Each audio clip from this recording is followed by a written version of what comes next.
함께 읽은 본문의 말씀을 가지고 세왕 이야기 13번째 시간으로 여호와의 구원하심이라고 하는 제아의 말씀으로 함께 은혜를 나누고자 합니다. 우리는 지금 세 왕 이야기 중에서 첫 번째 왕 이야기를 함께 나누고 있는데, 이스라엘의 첫 번째 왕이 된 사울은 자신이 왕이 된 이후에 가장 먼저 한 일은 군대를 조직하는 것이었습니다. 강력한 군대야말로 자신의 왕권을 강화할 뿐만 아니라 호시탐탐 침략의 기회를 노리는 이방 나라의 침략으로부터 이스라엘을 지켜낼 중요한 방편이라고 믿었기 때문입니다. 군대가 조직된 이후에 첫 번째 전쟁은 사울의 아들인 요나단이 블레셋의 수비대를 공격하는 것으로 시작이 되었는데, 막상 전쟁을 시작하고 보니 블레셋의 군사력은 상상을 초월하는 수준이었습니다. 병거가 3만, 마병이 6천, 블레셋의 군사의 수는 도저히 헤아릴 수 없을 정도로 얼마나 많았는지 성경은 바다의 모래알 같았다라고 기록하고 있습니다. 블레셋과 상대하는 이스라엘의 전체 군사의 수는 고작 3천 정도이었고, 게다가 그들의 손에 들려져 있는 무기는 농기구가 전부이었습니다. 사무엘상 13장 21절에서 22절 말씀에 보면 이런 기록이 있죠. 곧 그들이 괭이나 삽이나 쇠스랑이나 도끼나 쇠채찍이 무딜 때에 그리하였으므로 싸우는 날에 사울과 요나단과 함께한 백성의 손에는 칼이나 창이 없고 오직 사울과 그의 아들 요나단에게만 있었더라 라고 말씀하고 있습니다. 사울과 요나단의 손에만 창과 칼이 있고 백성들의 손에는 전부 농기구들이 들려 있었다라는 것이죠. 다시 말씀드리면 이스라엘의 힘과 노력으로는 도저히 이길 수 없는 전쟁, 다시 말씀드리면 하나님께서 개입해 주셔야만 이길 수 있는 상황이었음을 성경은 우리에게 묘사하고 있는 것입니다. 막강한 블레셋의 군사력을 보는 순간 이스라엘 백성들은 혼비백산이 되어서 흩어지기 시작했고, 사무엘은 약속한 기한이 다 되었음에도 불구하고 전혀 오지 않게 되자 너무나도 마음이 조급했던 사울 왕은 제사장만이 침례할 수 있는 제사를 자신이 직접 침례하는 죄를 짓고야 말았습니다. 그 일로 인해 사울 왕은 사무엘 선지자에게 아주 준엄한 책망을 받게 되는데, 사무엘상 13장 14절의 말씀에 보면 이렇게 기록하고 있습니다. 지금은 왕의 나라가 길지 못할 것이라 여호와께서 왕에게 명령하신 바를 왕이 지키지 아니하였으므로 여호와께서 그의 마음에 맞는 사람을 구하여 여호와께서 그를 그의 백성의 지도자로 삼으셨느니라 하고라고 기록하고 있습니다. 여러분, 저는 지금 이 상황에 대해서 지난 시간에 말씀드리기를 지연된 기다림이라고 말씀드렸습니다. 여러분, 그렇습니다. 하나님께서 기다림의 시간을 지연하실 때에는 하나님의 또 다른 계획과 이유가 있음을 우리는 반드시 기억해야 합니다. 기다림이 지연될 때 그리스도인들에게 반드시 필요한 것은 하나님에 대한 온전한 신뢰입니다. 그렇습니다. 하나님의 시간은 한 번도 틀린 적이 없기 때문입니다.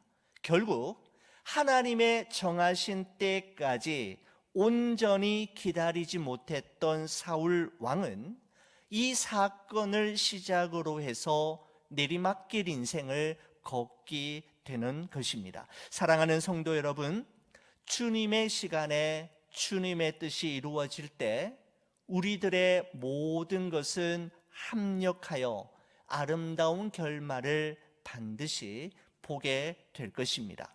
여러분, 이런 배경 속에서 오늘 사무엘상 14장의 말씀이 시작이 됩니다. 여러분, 한편 블레셋의 막강한 군사력을 보는 순간에 혼비백산이 되어서 백성들이 흩어지는 것을 그냥 지켜만 바라보고 있을 수 없었던 사울 왕의 아들인 요나단은 자신의 무기를 든 한 소년과 함께 단 둘이서 적진의 심장부를 향해 침투해 들어가는 그런 행동을 행하게 되는 것이죠. 여러분, 과연 이와 같은 행동이 그의 아버지 사울 왕처럼 무리수를 두는 무모한 행동이었을까요? 아니면 하나님을 의지하는 담대한 믿음이 있었기 때문에 가능한 행동이었을까요?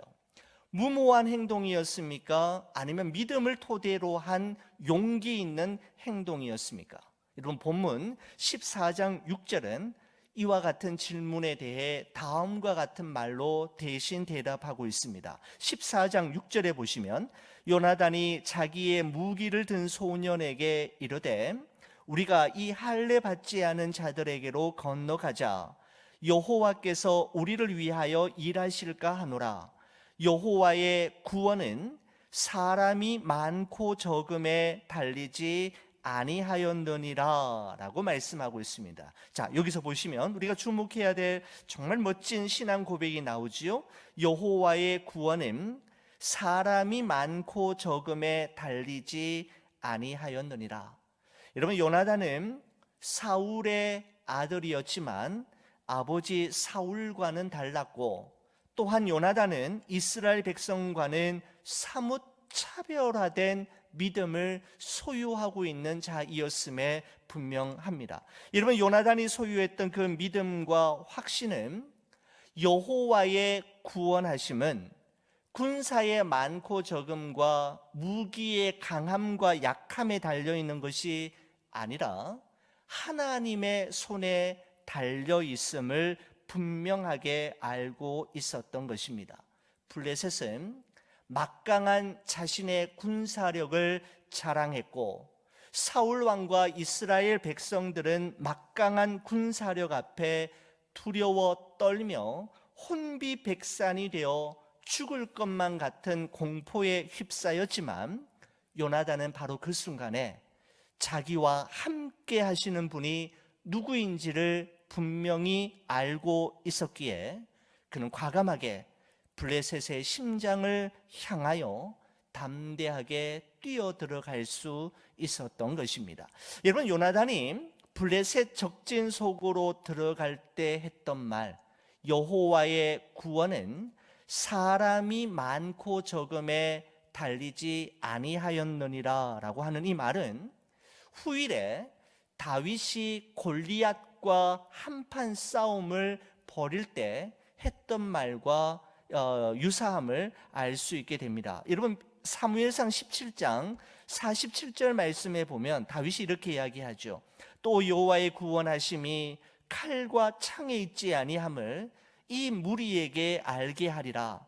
전쟁은 여호와께 속한 것인즉 그가 너희를 우리 손에서 넘기시리라 라고 말씀하고 있습니다. 여러분, 사람은 대개 눈에 보이는 것을 중요하게 받아들입니다. 눈에 보이는 것의 있고 없음과 많고 적음으로 상대방을 평가하고 비교하면서 스스로 열등감과 우월감에 사로잡히기도 하지요. 여러분, 뱅크 어카운트의 잔고가 많으면 마음이 든든하지만 여러분, 숫자가 조금씩 줄어들수록 불안해지곤 하지 않습니까? 우리 자녀들도 학교의 성적이 오르면 기분도 함께 좋아지고 좋지만 여러분, 성적이 떨어지게 되면 여러분, 의기소침하는 것을 우리는 어렵지 않게 볼 수가 있지 않습니까? 여러분, 눈에 보이는 대로 쉽게 반응하는 우리에게 히브리서 11장 1절 말씀은 믿음이 무엇인지를 우리에게 아주 명쾌하게, 아주 명료하게 말씀해 주고 있습니다. 믿음은 바라는 것들의 실상이요 보이지 않는 것들의 증거니라고 말씀하고 있습니다. 다시 한번 보십시오. 믿음은 바라는 것들의 실상이요 보이지 않는 것들의 증거라라고 말씀하고 있습니다. 여러분, 다시 말씀드리면 이런 의미죠. 믿음이라는 것은 우리가 바라는 것들과 보이지 않는 것들의 배후에 하나님이 계시고 하나님의 섭리와 경륜이 있음을 확신하는 것, 바로 그것이 믿음이라는 것입니다. 자, 쉽게 다시 한번 풀어서 설명해 드리겠습니다. 우리가 바라는 것들과 보이지 않는 것들의 배후와 그 너머에 하나님이 계시고 하나님의 경륜과 섭리가 반드시 있음을 확신하는 것이 바로 믿음이라고 히브리서는 우리에게 말씀해 주고 있습니다. 여러분, 그래서 우리 신앙의 선배들은 바랄 수 없는 것들을 바라고 남들이 볼 수 없는 것을 보는 믿음이 있었기 때문에 보이는 것들의 있고 없음과 많고 적음으로 일희일비하지 않고 어떠한 상황과 어떠한 형편에서도 모든 것을 참고 모든 것을 믿으며 모든 것을 바라며 모든 것을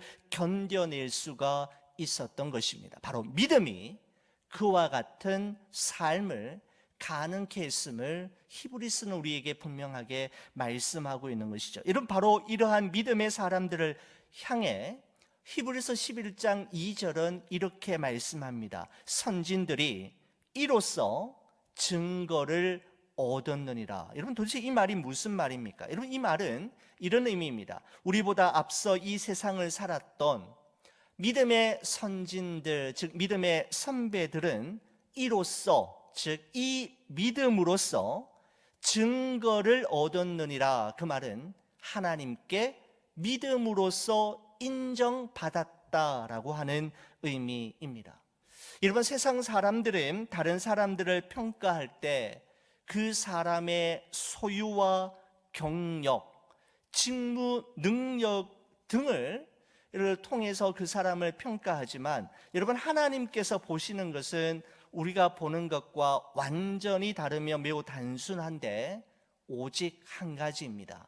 그가 믿음으로 살아가는가, 그 한 가지만 보신다라는 것이죠. 사람은 그 사람이 가진 것과 그 사람의 능력을 통해 그 사람을 평가하지만 하나님이 보시는 것은 그가 이 세상을 무엇으로 살아가는가, 즉 믿음으로 살아가는가, 그 한 가지를 유심히 보십니다. 바라는 것들과 보이지 않는 것들의 배후에 하나님이 함께 하시고 하나님의 뜻과 섭리와 경륜이 분명히 있음을 믿는 믿음으로 사는 것이야말로 크리스찬이 이 세상을 살아가되 이 세상에 속하지 않는 삶의 비결인 것입니다. 이런 블레셋 적진에 뛰어든 요나단이 자기와 함께 하고 있는 이 무기 든 소년에게 여호와의 구원은 사람이 많고 적음에 달려 있지 않다라고 이야기하자 이 요나단과 함께 했던 무기 든 소년이 이렇게 대답합니다. 7절의 말씀입니다. 한번 보십시오. 무기를 든 자가 그에게 이르되 당신의 마음에 있는 대로 다 행하여 앞서 가소서. 내가 당신과 마음을 같이 하여 따르리이다 라고 이야기합니다. 여러분, 이 말을 들은 요나단은 얼마나 힘이 나고 용기가 생겼을까요?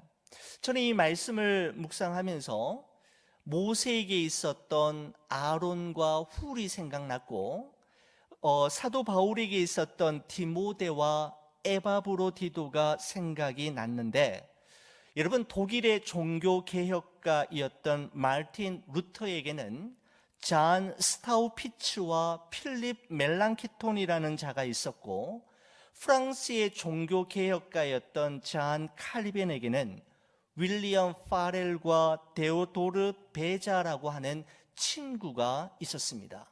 마르틴 루터와 켈빈이 독일과 프랑스를 중심으로 해서 종교개혁을 성공할 수 있었던 것은 첫 번째 하나님의 은혜이었지만 그와 함께 하나님이 보내신 믿음의 동료들 잔 스토우 피츠와 필립 멜랑키톤, 윌리엄 파렐과 데오도르 베자와 같은 믿음의 친구가 그 두 사람과 함께 있었기에 종교개혁은 완성될 수 있었고 성공할 수가 있었던 것입니다. 여러분, 정채봉이라는 시인이 우리 인생길에서 경험하게 되는 5종류의 만남을 이렇게 이야기했습니다. 가장 잘못된 만남은 생선과 같은 만남이고, 가장 조심해야 할 만남은 꽃송이 같은 만남이며, 가장 비천한 만남은 건전지와 같은 만남이고, 가장 시간이 아까운 만남은 지우개 같은 만남이라고 하면서 세상에서 가장 아름다운 만남은 손수건과 같은 만남이라고 그는 이야기했습니다. 왜 손수건과 같은 만남이 세상에서 가장 아름다운 만남인가 하면 그는 이렇게 이야기합니다. 힘이 들 때는 땀을 닦아주고 슬플 때에는 눈물을 닦아주니까 라고 이야기하고 있습니다. 여러분, 한번 정채봉 시인의 만남과 관련된 여러분 이 시를 한번 찾아보시기 바랍니다. 너무너무 재미있습니다. 이처럼 여호와의 구원하심은 사람의 많고 적음이 아니라 여호와의 손에 전적으로 달려 있음을 확신했던 요나단과 하나님을 전적으로 신뢰하는 그 요나단과 마음을 같이 하고 적진 한 복판까지라도 함께 동행해 주었던 이름을 알 수 없는 한 무명의 소년, 이 두 사람이 있었기에 이스라엘은 절대로 이길 수 없을 것만 같았던 블레셋과의 전쟁에서 아주 놀라운 일을 목도하게 됩니다. 자, 오늘 본문의 14절 15절의 말씀입니다. 요나단과 그 무기를 든 자가 반나절 가리 땅 안에서 처음으로 쳐 죽인 자가 20명 가량이라. 들에 있는 진영과 모든 백성들이 공포에 떨었고 부대와 노략군들도 떨었으며 땅도 진동하였으니 이는 큰 떨림이었더라 라고 말씀하고 있습니다. 자, 여러분이 가지고 계신 성경책을 보시면 큰 떨림이었더라 라고 하는 표현 앞에 번호가 하나 붙여져 있는 것을 보시게 될 것이고, 성경책 맨 아래쪽으로 가셔서 그 번호를 보시면 설명이 되어 있지요. 여러분, 이렇게 설명되어 있지 않습니까? 하나님이 떨리게 하심이었더라 라고 말씀하고 있습니다. 무슨 말입니까? 우연히 일어난 일이 아니라 이 전쟁은 하나님이 주도하시고 하나님이 구원하신 사건임을 성경이 분명하게 독자들에게 알려주고 있는 것입니다. 그 큰 떨림은 갑자기 지진이 있었거나 갑자기 일어난 사건이 아니라 하나님께서 주도하신 일이요, 하나님의 손에 의해 가능했던 사건이었음을 말씀하고 있는 것이죠. 여러분, 이 전쟁의 결말이 어떻게 되는지 여러분 좀 더 살펴볼까요? 20절 말씀 보십시오. 사울과 그와 함께한 모든 백성이 모여 전장에 가서 본즉 블레셋 사람들이 각각 칼로 자기의 동무들을 침으로 크게 혼란하였더라 라고 했고, 23절의 말씀을 보시면 이렇습니다. 여호와께서 그날에 이스라엘을 구원하심으로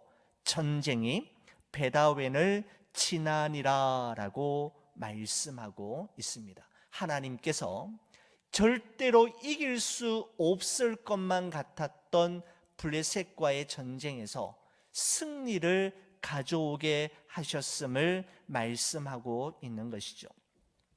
사랑하는 성도 여러분, 요나단과 무기를 든 소년 단 둘이서 블레셋 적진의 그 심장부를 향해 감히 뛰어 들어갈 수 있었던 행동은 인간적인 만용이 아니었습니다. 그것은 두 사람의 하나님에 대한 절대적인 신뢰와 용기가 있었기에 가능한 행동이었고, 이것은 결국 마치 꺼져가는 심지와 같은 이스라엘 백성들의 운명에 새로운 기름을 부음으로 활활 타오르게 하는 승전의 불을 지피는 원동력이 되었습니다. 여러분, 그렇습니다.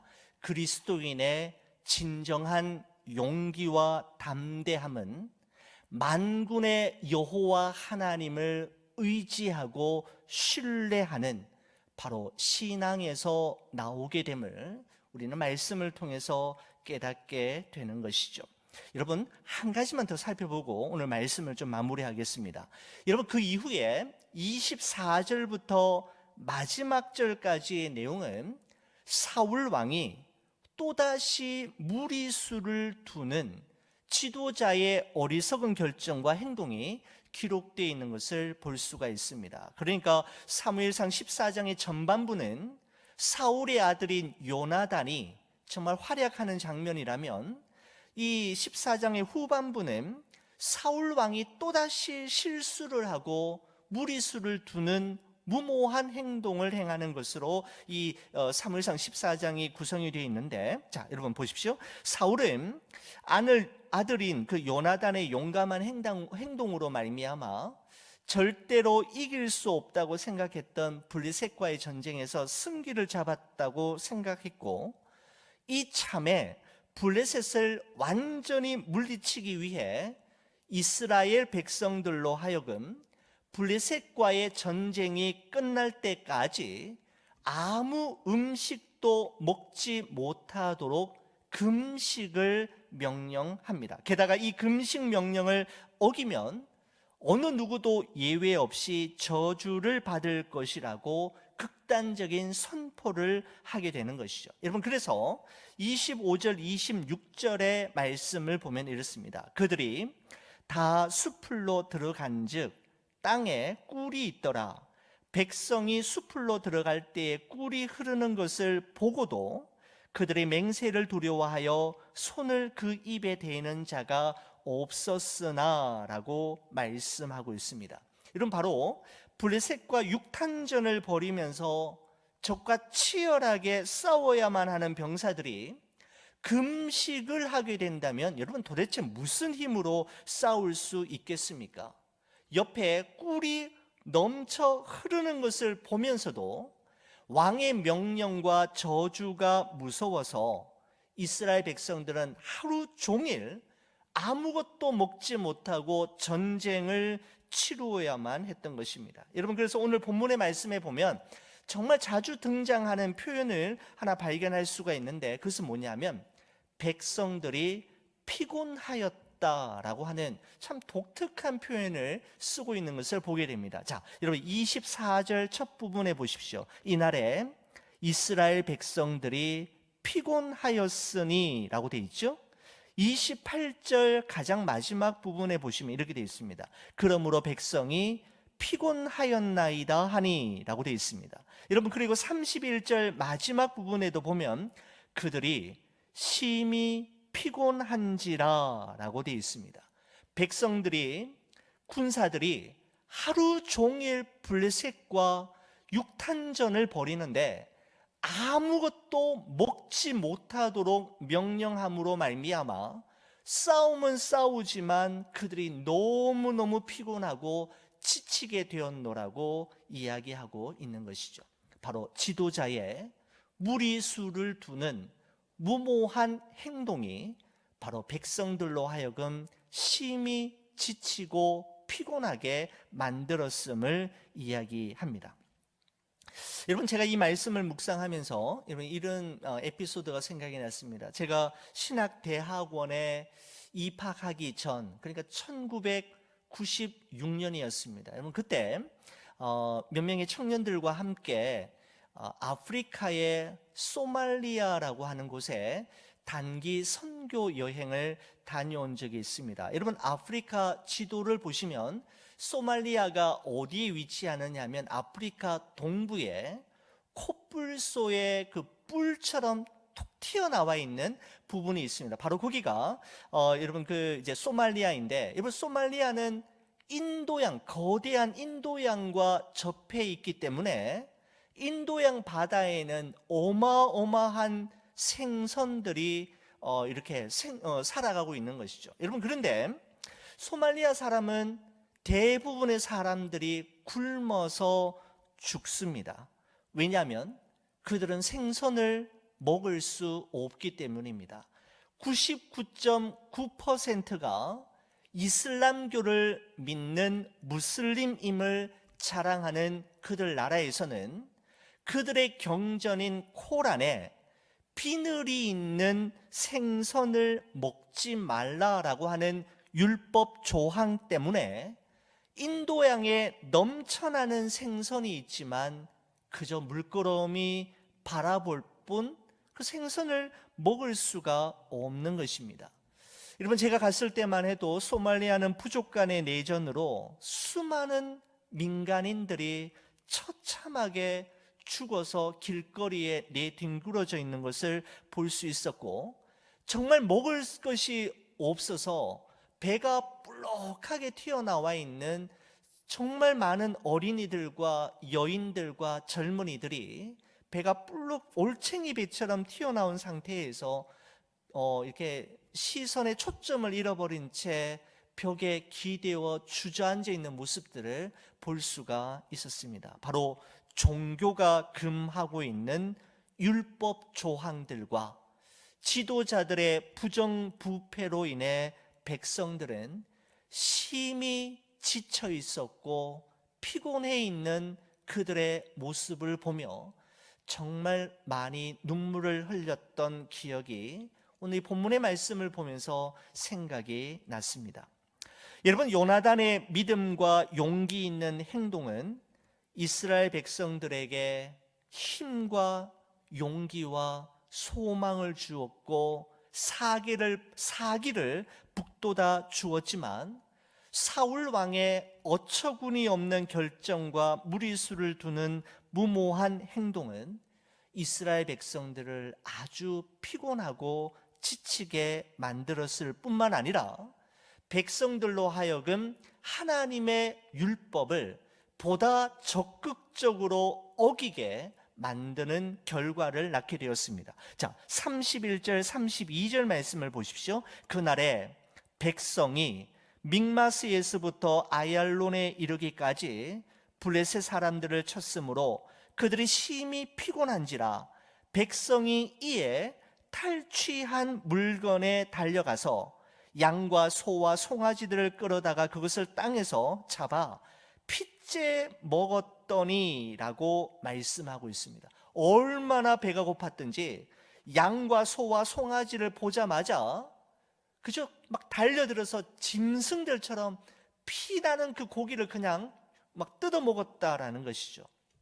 여러분, 레위기 17장 11절 12절 말씀에 보면 이런 말씀이 있습니다. 육체의 생명은 피에 있음이라. 내가 이 피를 너희에게 주어 제단에 뿌려 너희의 생명을 위하여 속죄하게 하였나니 생명이 피에 있으므로 피가 죄를 속하느니라.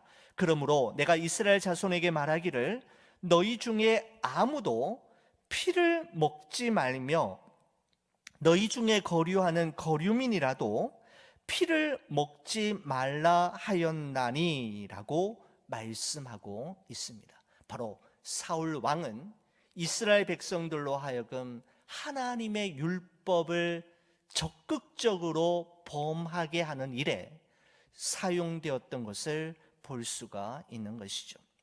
여러분, 저는 이 말씀을 묵상하면서 왜 사울 왕은 전쟁을 수행하고 있는 백성들에게 아무것도 먹지 말라고 했던 걸까요? 여러분, 전쟁을 수행하려면 잘 먹어야 그 전쟁을 승리로 이끌 수 있고 전쟁에서 승리할 수가 있는데 왜 금식을 명령하고 저주의 말까지 했던 걸까요? 여러분, 일단 사람이 육체적으로나 정신적으로 너무너무 지치고 힘들고 탈진이 되면 모든 말과 행동이 극단적으로 될 가능성이 많습니다. 여러분, 그래서 힘들면 힘들수록, 어려우면 어려울수록 내 자신의 마음을, 언행의 평정심을 잃지 않기 위해 특별히 자기 자신을 돌보아야 하는 것이죠. 여러분, 또한 사울 왕은 이런 마음을 가졌을 것 같다라는 생각이 들었습니다. 금식하면 하나님이 더 많이 도와주실 것이다 라는 생각 말입니다. 금식하면 하나님이 우리의 모습을 보고 감동을 받으셔서 블레셋을 완전히 멸할 수 있도록 도와주실 것이다 라는 생각 말입니다. 여러분, 동서고금을 막론하고 종교인들의 마음 저변에는 지성이면 감천이다라고 하는 생각이 스며들어 있습니다. 오래 금식하고 많이 기도해서 하나님의 마음을 감동시키면 하나님께서 우리의 간절한 소원에 응답해 주실 거라고 하는 기대감이 사람들의 마음속에 자리 잡고 있다라는 것이죠. 여러분, 하지만 이것은 우리 하나님을 이방신들과 똑같이 대우하는 잘못된 생각임에 분명합니다. 여러분, 오랫동안 금식하고 많이 기도하는 것은 정말 훌륭한 일이고 보통 사람이 할 수 없는 참으로 귀한 일이지만 우리 하나님께서는 당신의 자녀가 드린 희생의 대가로 응답하시는 분은 절대로 아니십니다. 하나님의 뜻이 아니고 하나님의 때가 아니면 아무리 금식하고 때를 쓰며 기도해도 그 기도에는 응답되지 않을 것입니다. 여러분, 만약에 기도에 응답이 있었다 하더라도 그것은 우리가 금식했기 때문에 우리에게 주어진 응답이 아니라 하나님의 때가 찼고 하나님의 은혜로 이루어진 응답이지, 우리가 기도했기 때문에, 우리가 더 좋은 일을 많이 했기 때문에, 우리가 주를 위해 놀라운 일을 했기 때문에 그거에 대한 대가로 우리에게 어떤 소원을 이루어 주시는 것은 이방 신들을 우리 하나님처럼 여기는 것과 같다라는 말씀입니다. 여러분, 사울 왕은 외형적으로는 무리하게 금식하고 금식을 명하면서도 정작 사울 왕의 마음의 중심이 어디에 있었는지를 사무엘상 14장의 마지막 절인 52절은 우리에게 적나라하게 밝혀주고 있습니다. 자, 우리 52절 말씀 보시겠습니다. 사울이 사는 날 동안에 블레셋 사람과 큰 싸움이 있었으므로 사울이 힘센 사람이나 용감한 사람을 보면 그들을 불러 모았더라 라는 말씀으로 14장이 마무리가 됩니다. 여러분, 사울 왕이 금식을 하면서도 정말 그가 신경을 썼던 것은 무엇이냐면 힘센 사람과 용감한 사람을 모아 자신의 힘을 키우는 것이었습니다. 여러분, 요나단이 이렇게 고백했지 않습니까? 사무엘상을 시작하면서 여호와의 구원은 사람이 많고 적음에 달리지 아니하였느니라 라는 그 아들의 고백과 그 아버지 사울 왕의 고백이 얼마나 극명한 차이를 보여주는지를 이 사무엘상을 지은 지은이는 독자들에게, 독자들인 우리에게 고발하면서 이 장을 마무리하고 있는 것을 보게 됩니다. 사랑하는 우리 성도 여러분, 우리를 구원하시는 하나님을 날마다 신뢰하고 더욱 의지하는 믿음의 사람으로 날마다 성숙하고 성장해 가기를 우리 주의 이름으로 간절히 축원을 드립니다. 기도하시겠습니다. 하나님,